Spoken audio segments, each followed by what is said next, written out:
Greetings, everyone, and welcome to this episode of the Higher Ed Geek Podcast, episode number 118, with Carlo Salerno, VP for Research at Campus Logic. So this is a really amazing episode. We talk about the work that Campus Logic does, but get right into the big topics when it comes to college student financing, debt forgiveness, free college, all that good stuff. Really appreciate just the amount of knowledge that Carlo is bringing to this conversation and his thoughtfulness and really getting into the nuances of it all. It's a very complex issue, and it's really going to require some complex solutions. So it is just a really relevant and timely conversation as those sort of issues are grabbing headlines and just kind of thinking about the future of how students will finance their education, how we can try to simplify things and just make, everything work better for everybody. So really appreciate Carlo's time here. Go connect with him to keep the conversation going. Another quick note, there's an awesome sale going on right now at the merch store.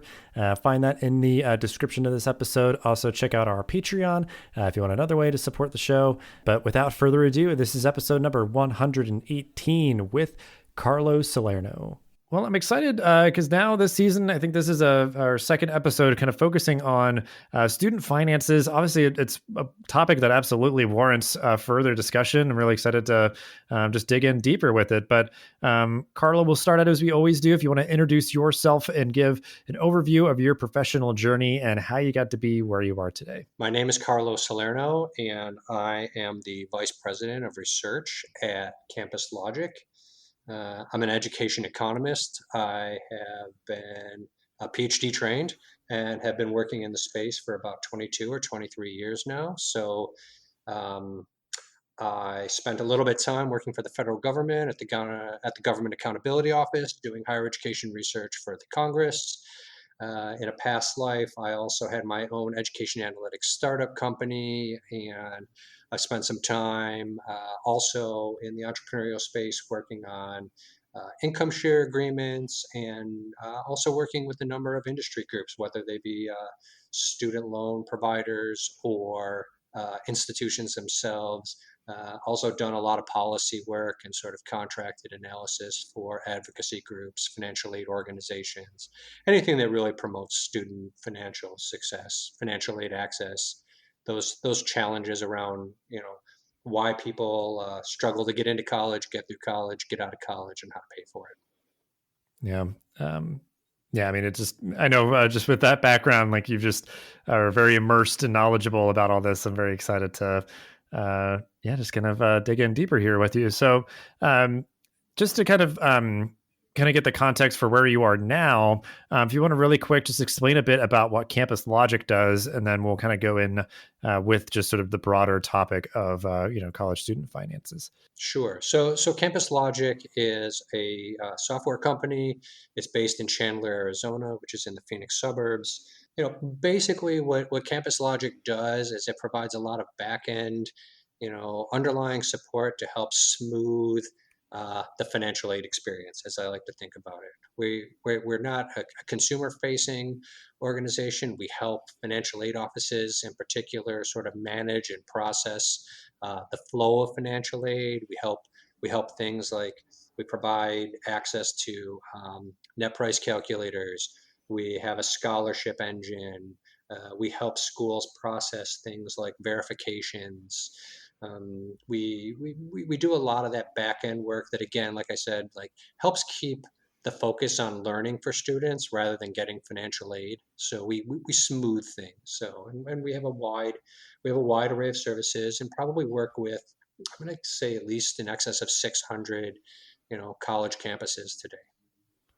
Awesome. Yeah, it's great to hear just the focus and just sort of that outcome, like you said, that students are able to focus more on their studies. Because I think anybody working in higher ed probably knows for students that that's always something that's kind of hanging over their heads one way or another is, finances of either, like funding their degree or just certainly any of the other number of expenses that students will have and right. Working and balancing everything. So, certainly, again, it is really just like a big topic of conversation. I think there's a lot of nuances, and we'll try to hit on as much as we can there and the different aspects of college student financing.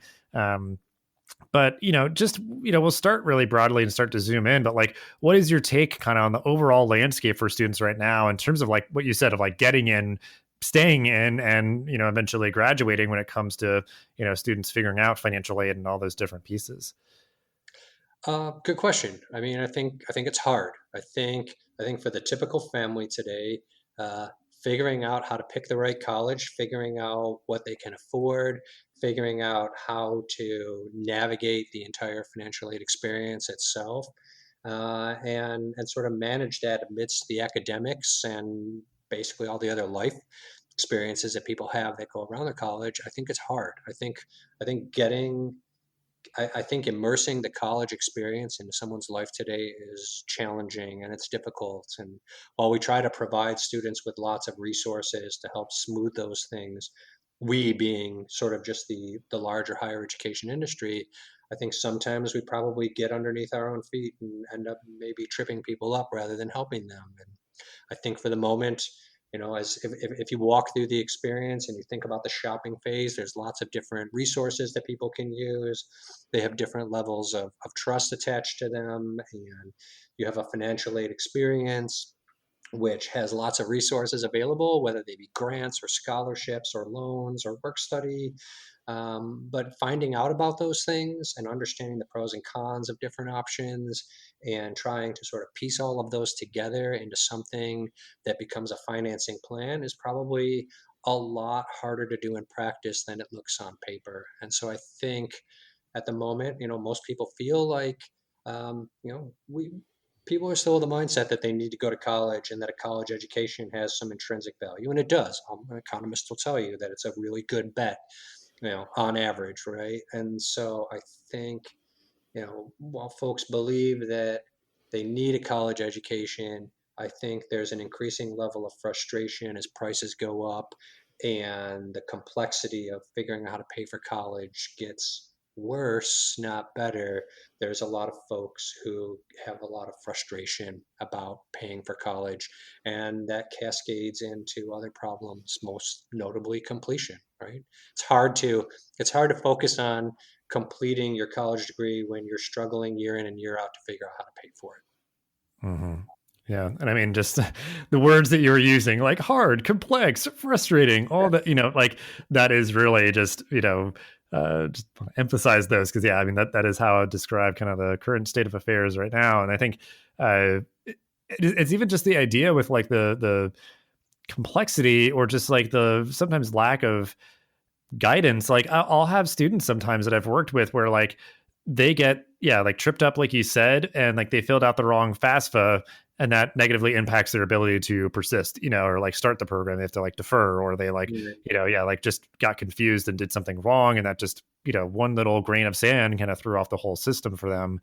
So it's like for all intents and purposes, like, oh, just fill out the other form. But like, the timing of which they do that and the timeliness of them, like knowing that they have the aid that they need to be able to move forward and everything. It's just like, yeah, I mean, that's kind of where things are. And just, it's a shame that obviously like, that's how it is. And I mean, I'm thankful, there's folks like you and Campus Logic, trying to support that. But like, and it's also like reassuring that I think it is now, I think, just very painfully aware to the powers that be that is how things are. And I think some folks earnestly trying to make things like the FAFSA a little bit That's more right. simple. So That's right. but I guess that we'll spend a little time on that. I mean, that's really like the really a bit of the crux of it, of like seeing that connection between students being able to navigate these systems to fund their degrees and their enrollment and their success and eventual graduation, stuff like that. So I guess just take that as you will. Like, what do you see as the connection between those things, just to really put like a finer, bolder point on this? Like, yeah, I don't know, like any anecdotes or stories or just things that you've seen in your work that Yeah. really kind of make that clear. Well, I mean, again, right? Like we can't have paying for college getting in the way of getting something out of college, right? And like a good way to think about it, right, is to sort of think about, you know, there are other things in life that we buy where we have to debt finance them and we have to invest a lot of money, right? Like most people who buy a new car, right? The typical new car probably comes in at around $28,000 to $32,000, I think, in financing, right? For for some folks, right? That's pretty much in line with what the average student leaves with a bachelor's degree in federal student loan debt. Like we borrow for homes, which there we're taking on hundreds of thousands of dollars, right? And we do it with loans, and we actually do it Mm. really easily, right? There are apps, right? The experience is very seamless. It's very user friendly. You can provide your information. You can do it at the touch of the touch of your phone. Or if you go to a car dealership, for example, right? Like car dealers have gotten really good at, helping you not only figure out, what you can afford and how much debt you can take on, but doing the due diligence of like getting the paperwork managed and checking all the boxes and getting you into a car within like 3 or 4 hours, right? And then contrast that with like buying college today. Like you said, right? I have to fill out a FAFSA. And then after I fill out a FAFSA, I have to wait weeks and I'm going to get some kind of form back from the government telling me what I may or may not be eligible for. And I may use a net price calculator while I'm shopping that'll sort of give me a sense of how much an education will cost, but I won't really know until they accept me. And then they accept me, and then they're going to send me a financial aid award, and I have to pick and choose amongst the different options there. And amidst all of this, maybe I'm also simultaneously applying for state grants, or maybe I'm also applying for private scholarships. And so some of those may hit, some of those may not. I may not find out till June, July, or August that I got a scholarship or I got a state grant. And then when I think, oh, great, I did get one of these things and it's going to make paying for college a little easier, I may then find out afterwards that, oh, hey, by getting this grant, somebody else reduced my award someplace else, right? Because I had apparently a last dollar scholarship. Mm. And then amidst all this, there's verification challenges and there's getting your money and processing your paperwork. And all of that happens just in the course of one academic year. And then I have to redo this process every single year. And if I'm a bachelor's degree student, right, that could be 5 or 6 iterations potentially of this. If I go to graduate school, I could have to do this 8 or 9 years, this process of completing forms, guessing how much it's going to cost, applying for different sources of aid, finding out at different times when they're going to hit or not. That's an awful lot of uncertainty for something that, again, in other markets where we take on 20, 30, 50, 100, $200,000 worth of debt, we're able to button all that down in hours, and people can walk away with an asset and they can walk away with a financing option that's clear and transparent. And college just feels anything but.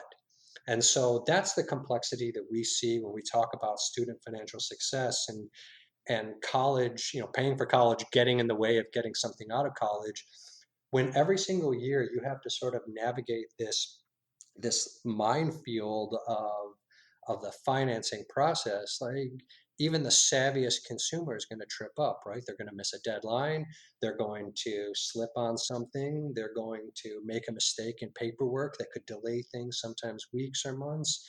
And so we can't have the financing system defeat the purpose of why you're financing it to begin with. Does that make any sense? Absolutely does. I mean, you talking about just all this stuff too. I'm just like, wow, I am grateful I've not had to fill out the FAFSA for, I guess, gosh, like, I mean, 6 years now, I think, or 7 years. Right. Cause yeah, I mean, like, it's just is like, yeah, the idea of the frequency of it. And also that like the onus is entirely on the individual student to navigate these complex systems. And yeah, all it takes is one sort of even, yeah, just fumble. And the timeliness is what I kept thinking of, where it's like, yeah, you do everything right. And sometimes like beyond your control, there's a delay in things processing. And if you really need that financial support, especially if you're, depending on it to buy textbooks or other school supplies, then I've even seen that where it's like, it's just a matter of time, like it Right. just, that gets in the way and a student changes their plans because of that. But I guess something else I'm curious about with this is, sometimes it is just navigating these systems, but I'm curious how much, because I think it may be, more or less, I guess, relevant here, but I'm just curious your thoughts. But like, where a student chooses to study, how much that institution costs, and what program of study that they are pursuing, like, because it could be like, depending on like, oh, you're choosing to go here, it's, more expensive, and you're studying this, which is the sort of like earnings potential and those sort of things. Like, do you see that kind of factoring in at all in terms of just like, yeah, I don't know, obviously, the idea of like taking Yeah. on debt for something and like the kind of return on that investment. So it's a good question, and I think it's actually an important explainer to why people sometimes make the borrowing choices that they do when they're Hmm. in college or thinking about college, right? Like, I don't think anybody goes to school thinking they're going to fail, right? Nobody thinks I'm going to enroll in college and most likely drop out. Nobody thinks that. Nobody Hmm. thinks that if they're going to go to school for engineering, they're not going to come out with an engineering degree. And anybody who thinks they're going to get an engineering degree doesn't think they're going to wait 6 months to a year to get a job after they graduate. They think they're going to get a job right away. And they think they're probably going to get well paid for it because they think they care about this and they love it and they think they're good at it, right? People don't bet against themselves. We're not designed to bet against ourselves. We're not designed to take the default position that we're going to fail. And that's important because if I'm in college and I'm a freshman or a sophomore, or maybe I'm just 18 or 19 years old and just transitioning from high school, right? Like, imagine for a second that I have this sense that I think, oh, well, engineers make $120,000 a year. And oh, wow, like if I'm going to make $120,000 a year, maybe I can afford to borrow a little more right now because I'm going to earn all of this money. And maybe those engineers will make 120,000 eventually, but chances are when I leave school, I'm not going to make 120,000. I'm only going to make maybe 50,000 in my first job. Eventually, I may creep up to that, but that also means that I have to graduate, and we know that almost half of students these days struggle to even graduate. We know that the typical timeline for getting a job can sometimes be months rather than weeks, which is why, like, the federal government gives us 6 months before we have to start repaying on our student loans. And so the point of all this is that if I have unreal expectations about the future, or if I have expectations about the future that don't line up with sort of the job market or the wage structure of an industry, like, I can borrow in ways that could end up hurting me later on down the road. Right? Does that make sense? Like, Hmm. if I think I'm going to go into engineering and I think there's a big pot of money at the end of the road, I may choose to borrow more. If I think I'm going to go into communications or marketing, or maybe I think I'm going to go into English, right? Each one of those career trajectories behind those majors come with expectations about what we can do with that. And so if I think the job market's going to be great, I think the earnings are going to be great, I may choose to double down on my borrowing while I'm in school, thinking there's going to be some pot of gold later. And again, most of the math tells us, right, that like getting to that pot at the end of the rainbow is feasible and possible. It just typically takes longer um, than most of us think it's going to take. Yeah. Well, I know too, I think that plays in a lot with like law school or medical school, like, Yeah, the amount of debt that people will take on that's with right. that expectation. And it's just like you said, it's not guaranteed. And, if it does happen, it could take a while to happen in the way that you think it's going to. So, Right. because I think that segues, a little bit more sort of like, you know, as like a, economist, with that background that you have, like there's sort of economic policies that are, I think, working to try to address these issues. It's sort of like on both ends of sort of the cycle of like, because you have sort of the quote unquote just like free college sort of movement, or a lot of discussions about debt forgiveness, which obviously are impactful for people either, on the front end or the back end of their higher education journeys and stuff. So, there's just really big forces at play here. But I'm sure, again, it's one of those things that I just feel like I've been saying a lot lately. It's just like, things are not as simple as they might appear on their face. Like there's just a lot of nuance. So what do you think are kind of the most important things for people to know about these two policies? Because the ones that are just definitely have a lot of sizzle to them, but I'm sure you maybe have Right. some nuance to add to both of them. Yeah, it's a good question. Let's start with free college, right? Like, I think, I think if there was something that I would hope people would walk away uh, when they hear about free college, is the recognition that, in fact, nothing is free, right? Free in this respect just simply means someone else is paying for it, right? We want college to be free for a certain class of people that we think would benefit the most from higher education, but somebody still has to pay for that. right? At the end of the day. And so if the student doesn't end up paying for that, the question then becomes, well, who could pay for that and who should pay for that, right? Who could pay for that could be anything from taxpayers to, scholarship funds to endowments, all kinds of clever resources, right? There's a lot of different ways to help pay for free college. Um, I don't think we have a good handle yet on who would do that. One of the big challenges with free college, right, is that typically when we think about this discussion, it's a public sector discussion. We think about free college being something for public higher education. So, we talk a lot about community college, making community college free, for example, or in some cases talking about making four-year schools free, but we're talking about four-year public colleges. So, about a third of students don't go to public colleges, right? Like that's almost a third of students go to private nonprofit colleges, right? And so, what about them, right? Is one of those questions.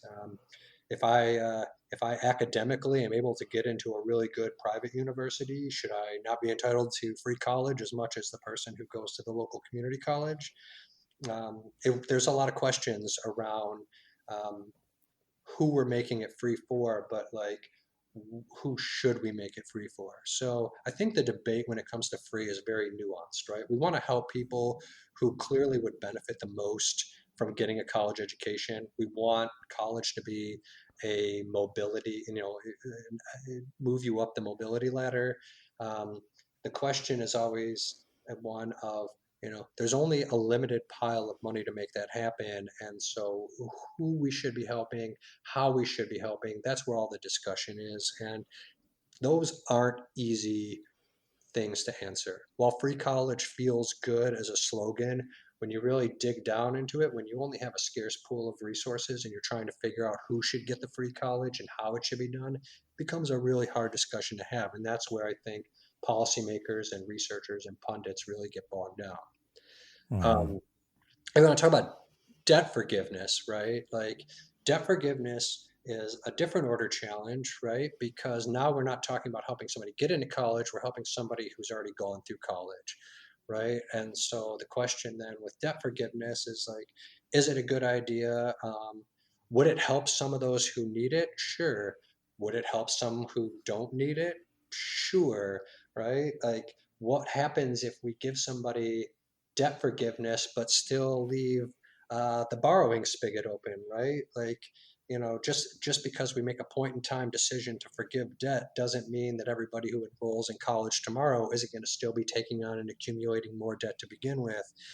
And so I think one of the biggest challenges with debt forgiveness is that it solves it solves the problem of like imagine pouring a bucket of paint on the floor, right? Like debt forgiveness would be the equivalent of like mopping the paint up without thinking about the fact that like maybe another bucket is already pouring out to begin with afterwards, right? Mm-hmm. Like you mopped the floor, but you didn't stop the spill from continuing to happen. So did you fix something or did you just prolong something?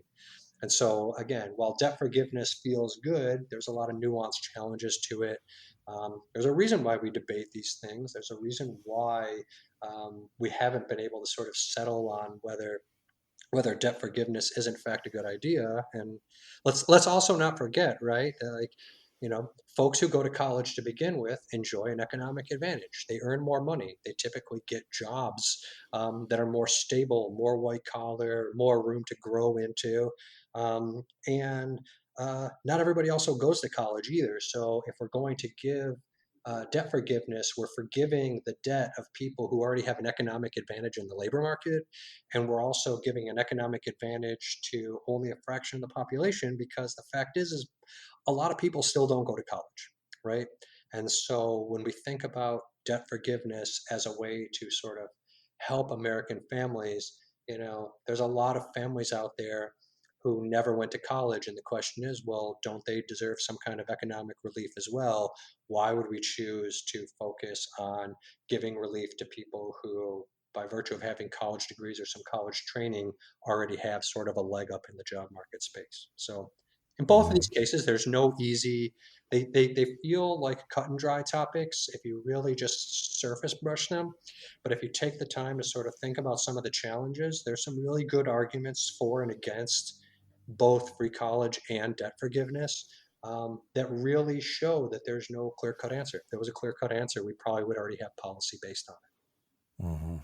Yeah. Well, it makes me think of a lot of the debate around like, uh, as of the recording of this, there's a forthcoming probably another relief bill due to like the pandemic and everything, and there's always just like who deserves to get like stimulus money and who deserves not to, and those sort of it. things. Like, there's the idea of like the idea of fairness has many interpretations. Like it can be fair that like everybody gets it. That's fair, right? It's like it is, but there's some people that get it that don't really need it, Correct.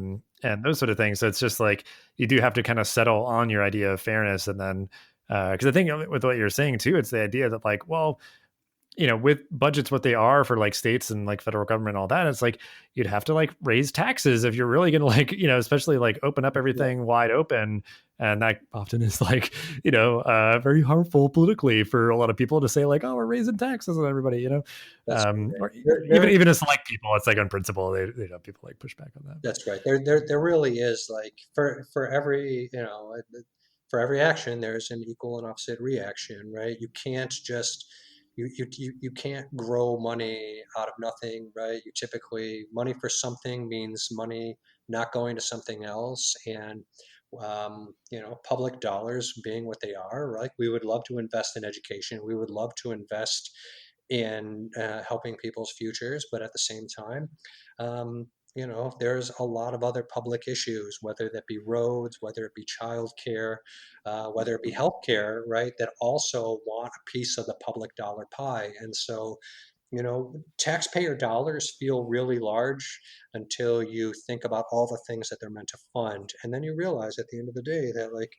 in fact, the amount of money that we can spend on higher education never is enough for what we really wish we could spend on it, which is why Pell hasn't ever really grown. I mean, people have been talking about, doubling the Pell Grant for, I don't know, 20 years now at least, right? There's a reason why we haven't been able to boost Pell funding, and it's not for want. It's just simply, where do the dollars come from to make that happen? So, Yeah. Well, because that's the idea. Like, it's like, okay, well, we're not going to raise taxes. Like, we all agree on that. So, like, so then what are we going to cut? It's like, and everybody's still just kind of like wringing their hands, like, ooh, I don't know, I don't want to cut anything because that's also like harmful politically.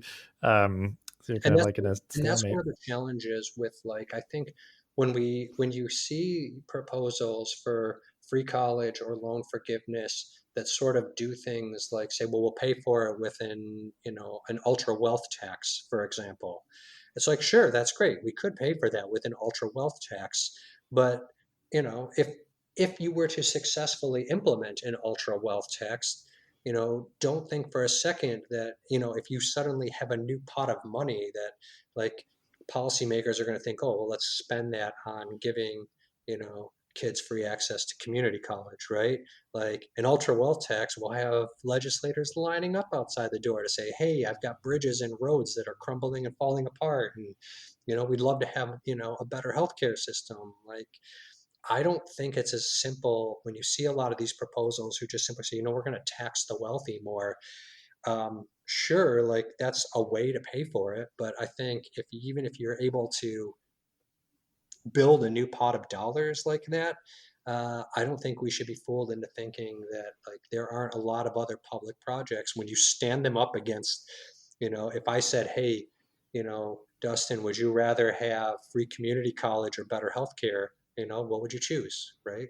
Like, I think a lot of people care about their health. And other people might say, you know what, community college isn't expensive to begin with, and it doesn't benefit everybody. And so maybe we want to spend that on health instead. And those are the kinds of dilemmas that I think policymakers face, but also, again, researchers and pundits face as they sort of think about the trade offs for these big ticket policy proposals. Hmm. Yeah. Yeah. It's a tough one because I think the thing that I think of, I just wanted to mention quickly with like, free college that I've heard often is like, well, sure, you allow somebody to get in, without having to kind of front any payment for tuition and those sort of things. But there's still expenses in terms of like, well, where are you going to live? You need school supplies, textbooks, like, so it's like room and board and, all these other kind of things. And, so thankfully some institutions do have like, like emergency aid, like, kind of just supplemental assistance that they can give to students. But, it's just not scalable in the way that would maybe have the full impact. And it would be the idea that, yeah, like people who have the means are like, cool, great, I get, tuition paid for, and they'll enroll and those sort of things. So it just like, I'm optimistic and hopeful because I believe in these kind of policies because they feel Sure. very like, like you said, they just feel good. But yeah, I mean, it's that idea of like that we've just been kind of going back and forth on them for some time. So But I'd they love to see if feel, they can. Yeah. yeah, but they feel good and they should feel good because there are people who could benefit from both, right? There are people who most definitely could benefit from having access to free college, and there are people who could most definitely benefit from having student loan debt forgiveness, right? Like, I think again, like the challenge is not that we as a society don't want to give these things out. It's just when you're faced with scarce resources, like you really have to draw some really tough lines as to who gets it and who doesn't, because unfortunately the pool just isn't big enough to give everybody everything. And that's typically with most social policy the challenge, right? We just, if we can't do it for everybody, we have to design some kind of rules or heuristics for figuring out who should get it and who shouldn't. And that's most of the social outrage that you read in social media today, right? It's somebody taking a position on who's more deserving or less deserving. So Mm-hmm. Yeah, that's definitely right. Well, then, with all that being said, I mean, looking towards the future, like, what are you keeping an eye on when it comes to this topic in terms of, yeah, like these potential policies, what you think might be more or less likely, or just like, I don't know, like where's the wind blowing, I guess, from your perspective? yeah. So I think when we talk about looking ahead for higher education, right? Like college costs are what they are, right? If there was a way to make the price of college substantively cheaper for families, right? There's more than 5,000 colleges in this country. If there was a way to truly slash the price of college, at least one school would have found a sustainable way of doing that, right? Just for a competitive advantage standpoint. So I think we should accept the fact that, right, like college tuition is what it is, right? It's probably going to still creep up. Schools will still face pressure to sort of justify the costs that they or the prices that they charge. So I think what we're probably bound to see going forward are two things. I think we're going to see more students and families pushing for things like upfront all-in pricing. Like I said before, this idea of like having to pay for college every single year and go through this guessing game of how much I'm going to need, how much I'm going to finance, oh, I missed a deadline this year, so I don't get my state grant, which means suddenly this year I have to get a loan, right? Like all of those things are challenges and headaches. And I think one way for schools from an enrollment standpoint to recruit more and better students is to be more transparent, to give people more fixed upfront pricing so that they can budget for it, right? Like, don't tell me it's going to cost me $500 a credit hour. Tell me if I want to get a bachelor's degree that it's going to cost me $36,200, right? And now I know this is how much it's going to cost me no matter what I do, and I'm going to go figure out a way to pay for it, right? The same way we don't tell people, hey, if you want to buy this car, you have to, we're going to charge you $6, or we're going to charge you 50 cents a mile, and then we're going to make you finance it every year based on that. We tell people this is the all in price for the car and you can finance it. I think that's one thing that's going to change over time because I think the confusion doesn't serve institutions and the confusion definitely doesn't serve students. So I think what we're bound to see is a way of paying for college that eventually will just become simpler. It needs to become simpler because people are having harder and harder times trying to figure out what they're buying, what they're paying for, and how to finance it. And so we're going to hit a breaking point sooner rather than later. I think the second thing that we're going to see, and I think we're going to see this even sooner, is I think if I'm a college or a university and I want to demonstrate that I'm affordable or a better bargain, I think one of the things that we're probably going to see is schools increasingly focusing on how much it costs in tuition to go to a school versus how much the cost of attendance is, and including all of those things like living expenses and books and dining hall plans and allowances for transportation costs and the like, right? Like at the end of the day, it's a lot easier to say, hey, go to my school, and for $16,000 in tuition you can get a bachelor's degree, rather than say, hey, go to my school where the cost of attendance is $28,000 a year and spend $100,000 to get a bachelor's degree. So I think what we're more likely to see is institutions probably to start touting how much it costs to actually get training from their school, and then separating out like all of those sort of indirect ancillary things, right? I think it's just an easier way to help sell the case that some people don't want room and board, and some people don't need transportation costs. And to the extent that the pandemic has done anything, it's probably helped a lot of folks realize, what, I don't even need to be on campus, right? Like maybe virtual is more of an option than I ever thought it would be. And so I think what we're going to see is just more effort to focus selling higher education on the price of the services rather than this whole larger experience, because some people just want to buy an education, other people want to buy an education experience, and those are two different things, and the latter is a lot more expensive. Yeah, that makes a lot of sense. I mean, because I think we've seen too, just this past year has been very like intriguing to me, because I think it's shown people that things are possible that people thought maybe weren't, or would be too hard or something. But because I think you've seen a lot of institutions like roll back any like tuition increases that you might have had, or just manage price in a different way, because obviously it's always just constantly gone up. But yeah, just even that idea of like if you're kind of like buying into like a package of like, hey, we'll guarantee a tuition rate at the rate of which when you started, like it's not going to increase year over year. And I think just seeing institutions play around with that, and because like in my experience, I think in some of the smaller like credentials like certificates and stuff, like they'll say like, yeah, if you want to get this certificate, it's like this much money for the whole thing, and it just shows that it's like this much per course or something like it. And there's that idea where it's like, oh, okay, yeah, that's the price for the whole thing, great. And they have a certain level of like maybe certainty or control over like that pricing and stuff. But yeah, I mean, it just seems like a big undercurrent is just like simplifying things. Like it has just become so complex. It'd be refreshing just to have a little bit more simplicity here for sure. If you think about just how as consumers we've become, right? Like if there's one thing technology has done for us, it's um, it's created um, it's created an environment where consumers have become accustomed to very simplified, streamlined experiences, right? Like we don't want to wait for an answer. We want to be able to open our phone, click a couple buttons, and get an answer.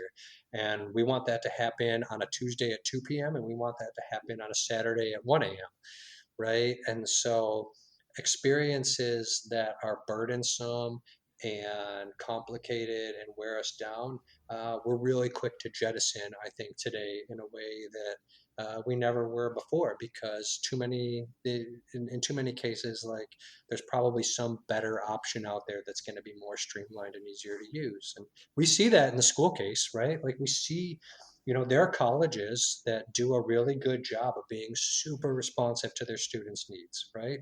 And being hyper responsive to helping people figure out how to pay for college, get in the door, get their courses scheduled. They get it. Like they get that, in the same way that a car dealer will, almost never wants somebody to go home, right? Like no car salesman wants to spend 2 hours with somebody and then have that person say, well, I'm going to go home and go get some information, because they know that the moment you think about it and that it drags out, there's reasons you won't come back. Schools understand that as well. Schools understand that if you make the experience seamless and easy, and you remove the obstacles, I can do what I said at the top of the hour here, which is, focus on the learning and not let the financing get in the way of the whole reason why I'm doing this to begin with. Yeah. Yeah, it's almost that idea of like, don't let me overthink it. Like I clearly wanted to do this, however long ago, like you said with the car, it's like, don't let me, yeah, just sit and stew on it. But yeah, I mean, it's just really compelling, the idea of like, at the end of it, that is really just like the driving force that would hope people really take to heart is like, we want these people, these potential students who are earnestly, maybe, just trying to uplift their life and kind of live out that promise of higher education, uh, let's make that, let's remove as many points of friction that we can in that. It certainly is a big investment. It's very complex. There's a lot of moving pieces, but um, I think anymore, there's just so many opportunities because I think of, I guess like an interesting parallel because like I just did it recently of like when you file your taxes, which like that still also needs I think to be Right. simpler, but like there's certainly a now like competitive market incentive to like uh, make that super simple. Like there's a lot of platforms that you can choose from to Exactly. file your taxes and stuff. So like yeah, and I guess like, if people want to learn more, it's always nice to be able to share out resources. So I'm curious, anything that you would want to make sure to kind of give a tip of the hat to that we could share out in the show notes for this episode. I mean, I think there's been a slate of books that have come out in the past year, including by Ron Lieber and Josh Mitchell, around student aid that are worth looking into. There's some great researchers out there like Robert Kelchin, for example, who's been very thoughtful about the policy issues around these things. Definitely worth following. I think again, there's people and there's ideas out there. It's really hard to pick, preferred resources at this point. But I would say that there's some good people out there studying some good things. And I think if you were to go into, for example, Twitter and keyword in higher ed, you're going to find half a dozen to a dozen thought leaders uh, who offer some really fair, balanced insights into these issues that will just make you a smarter person at the end of the day, whether you're a researcher or a pundit who cares about these issues, or you're just the casual observer who just wants to be more informed. Yeah, great stuff. Yeah, just appreciate the name drops, and we'll link out to those folks for sure. So, Yeah. um, but yeah, as we always do, just kind of wrapping up the episode with any final thoughts, calls to action to end the episode on. So, kind of the floor is yours. However you want to take that to just wrap things up. Yeah, well, thanks. I mean, again, thanks for having me. It's great to talk about these issues, and like we've sort of covered here, right? Like there's no set answers here. Like a lot of these things when it comes to education or debate, right? There's trade-offs, there's pros and cons. If there were clear-cut, answers, we probably would have adopted them or taken advantage of them. And the fact that these things aren't clear-cut means that even if you feel strongly about an issue, chances are there's some good reason why somebody else may feel otherwise. But I think if we're going to push forward, like the goal, the goal has to be to help people get educations, and people get education so that they could get employment. So, we need to help make students be better shoppers. We need to give them better information. We need to, again, help prevent the actual financing from getting way of the experience itself, right? Like the simpler we can make things, the easier we can make things, the easier it is on students who struggle to plan, right? We like predictability. We like to be able to plan and budget for things. And if we want to make that work for people, if we want people to be able to get college educations and not feel like they're drowning in debt, and we want to make people feel like they're getting a bargain, we have to help them figure out what it costs, and we have to help them figure out how to pay for it. And we have to do that in a very transparent way. And some of those things can be done from a policy perspective by, again, sort of creating ways to price college so that consumers understand it. Part of that is coming up with ways to create consumer tools to help people become better shoppers. And part of that is to help give schools the tools that they need to support students as they go through the process, because a lot of the times, even under the best circumstances, right, anything that takes years to do means that there's lots of other things that can interfere, between the start of the race and the end of the race. And like we have health issues, and we have employment issues, and we have children, and we have other things that happen in our lives.